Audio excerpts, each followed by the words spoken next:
AITA for gossiping with my mom about my brother's fiance is potentially lying about giving birth. I 22F have an older brother John 32 meters who has been with his fiancée Jane 30F for 4 years. They have a 4-month-old. Jane found out she was pregnant at 5.5 weeks and immediately called my mom to tell her. Mom was confused, but still very excited. Jane said she was going to tell John when he got back from his work trip. A few hours later, she called again, sobbing, saying she has insatiable cravings. Mom made a joke like, "Isn't it a bit early for cravings?" And Jane went OFF on her. She started yelling about how this was her pregnancy and no one else's. It was an odd reaction. She also apologized for her outburst by blaming it on hormones. When my brother returned from his trip, him and Jane left to stay at her mother's and we didn't see her until after the baby was born. John said this was because Jane was afraid of losing the pregnancy and wanted to be with her mom, and we needed to respect boundaries. Whenever someone would ask about Jane or the baby, they would shut it down with vague answers like every pregnancy is different or she's carrying small, which isn't unusual. They barely shared anything about the pregnancy. No ultrasound pictures, no baby shower, and Jane didn't want anyone around during the delivery. I also discovered that every craving she listed came from one article about pregnancy cravings. She even listed multiple items in the same order as the article. When the baby was born, we were finally allowed to see Jane and John and baby, of course.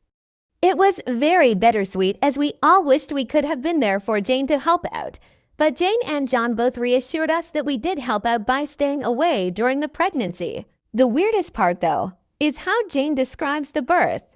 She claimed she had an epidural via for drip into her HA&D edited BC. I didn't elaborate, which is not how those are administered. When I asked clarifying questions, thinking she had gotten confused, which is understandable, she shut down and refused to answer, like how she would during the pregnancy. She said the baby had latching issues because he was born with no umbilical cord stump. This can technically happen, but it's a rare and fatal medical condition that their baby does not have. The final straw was when she told us that the baby basically fell out of her within an hour of being in labor, despite my brother telling us how hard the birth was and even stating that was why they weren't going to try for any more kids. Mom is on the same side as me and has been noting these inconsistencies and inaccuracies but doesn't know how to bring it up, and their reactions don't help.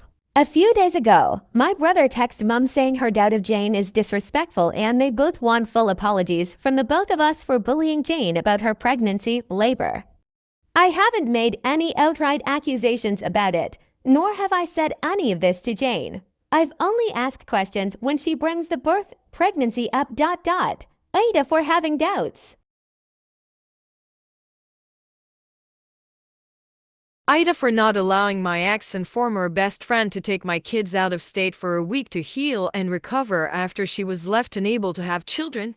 I have 2 children under 12 with my ex. We divorced 5 years ago after I found out he and my former best friend were having an affair. They both tried to apologize and ask for it to not ruin everything, but their actions had already ruined everything. I hate the two of them. I no longer care about how they're doing, but for my kids' sake I remain civil. I have never badmouthed them to my kids. I have never told my kids what happened. I would never want my kids to be harmed more by their father's actions than they already were. And the divorce was tough for them and they had a hard time coming to terms with the changes. They still need therapy for some adjustment issues that have remained. My former best friend hasn't helped it either by trying to continue on as best friends despite her actions. It also didn't help that the kids went from their parents living together to their dad living with mom's former friend. But again, my primary focus has been my children. I love my kids more than I hate those two repulsive individuals. I love my kids more than myself, which is why I work so hard to be civil in front of my kids. Because the last thing I wanted was to make nice with them. But my kids love their dad and that has never changed. My ex and this woman are now married and they tried to have children together. In December, she had her 10th miscarriage and had to be rushed to the hospital and into surgery, which left her unable to get pregnant again. I got a call from ex telling me all this and asking me to bring the children to the hospital to stay until she was ready to leave. It was my parenting time, so I told him I would not bring them to sit and wait. He was very unsettled and told me to bring the kids by and he'd get them to ask me to let them stay. I told him that wasn't happening. He made no more contact after that, and he didn't take the kids for his parenting time either or contact me about it. His mom reached out and she told me he refused to leave the hospital. He didn't see them until his parenting time came around again and she was released. There was a new tension in the air at that point. He was furious with me for keeping the kids from sitting vigil in the hospital with him.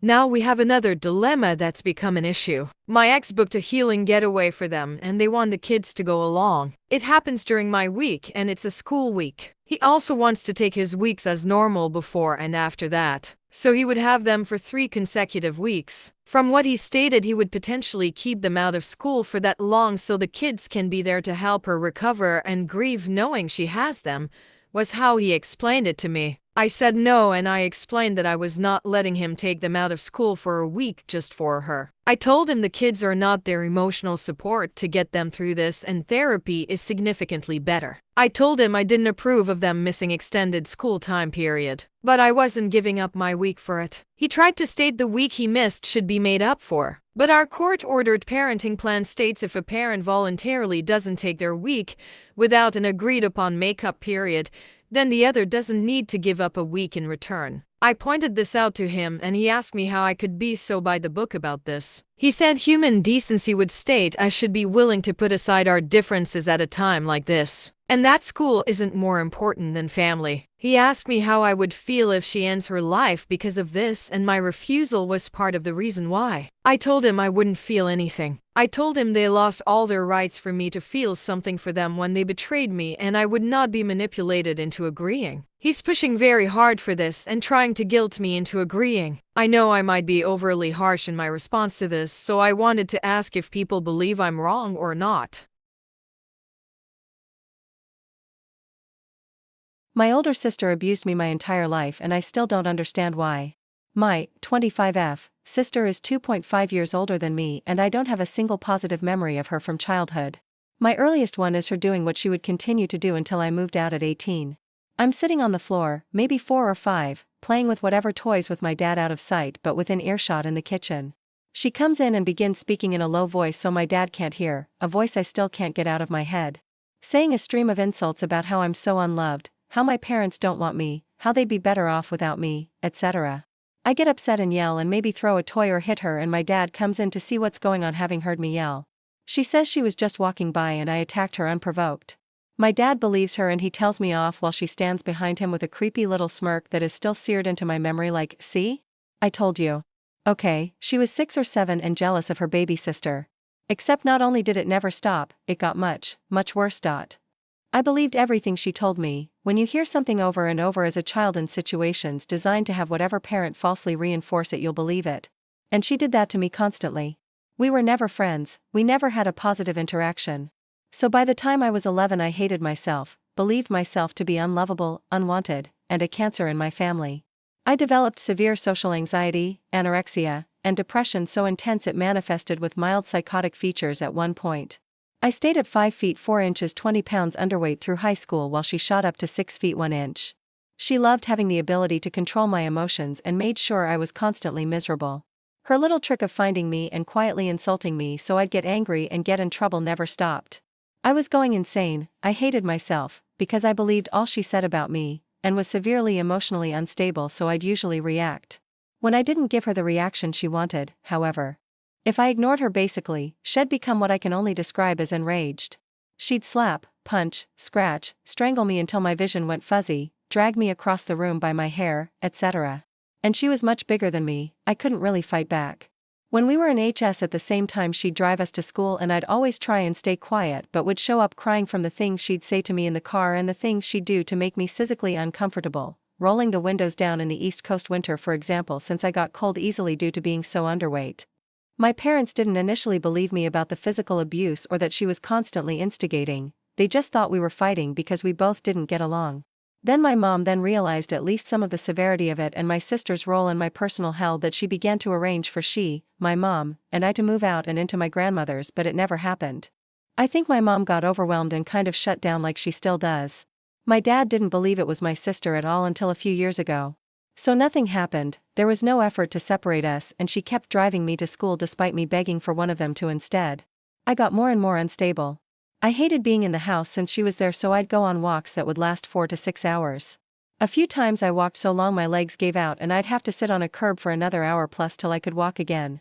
I'd walk through bad neighborhoods intentionally hoping to get shot or kidnapped or something. I was so depressed and miserable at home. My dad got cancer and she accused me of worsening it, telling me I was going to kill him since I couldn't stay home and often stayed out past curfew to get away from her. This stressed my parents out as they thought I was getting high, but I was literally just walking for hours. Stress is bad for cancer, hence my role in his illness. He recovered fully, thank God. My little brother was born when I was 6 and she showered him with love from that moment on, often running to cuddle him and then insulting me while doing so just so I'd feel the difference. I didn't realize how aware he was of this and her intent until recently. I didn't know that what she was doing was systematic and intentional abuse and not normal until I was 21 and in therapy. I finally cut her off. I confronted my parents and forced them to listen to story after story of her beating and choking me now that I knew it wasn't okay. My dad broke down sobbing and apologized over and over for not believing me then, and now, 4 years later, I've mostly forgiven him and try not to be resentful. They're incredibly loving parents, and I've read so much about how most parents don't recognize sibling abuse for what it is. It's harder for me to forgive my mom as she did recognize it then did nothing to protect me, but I don't think she knew the extent, and I know it's her own anxiety reaction to just stop trying when things get to be too much. I still don't know why she did it. In the beginning I understand jealousy, but later she was a beautiful, incredibly intelligent, successful, and well-liked student and I was stick and bones spiraling uncontrollably. But still, she hated me. This led me to some very, very dark places, including a horrifying relationship with a 33-year-old at 16 I still get flashbacks from today. She's very much a narcissist, and I know that's an overused word, but after leaving high school she kind of let her true colors show to everyone else too. As a kid I was the only one subjected to her abuse while she was the brilliant golden child, which is part of why nobody outside the family believed me either, so it was pretty gratifying for me. When she started treating everyone around her like second-tier trash, and though she didn't abuse them like me, it did cause all her friends to cut her off en masse and see that I hadn't been lying the entire time. Nobody speaks to her now. After I went no contact with her, she did the same to my parents. Then my little brother, who had witnessed much of her behavior towards me, ended contact as well, and he and I have become close. I've been through a lot, including sexual assaults and that awful, awful relationship at 16, but I only have nightmares about her. A recurring one where she comes back into our lives and I'm once again forced to be around her and told to deal with it.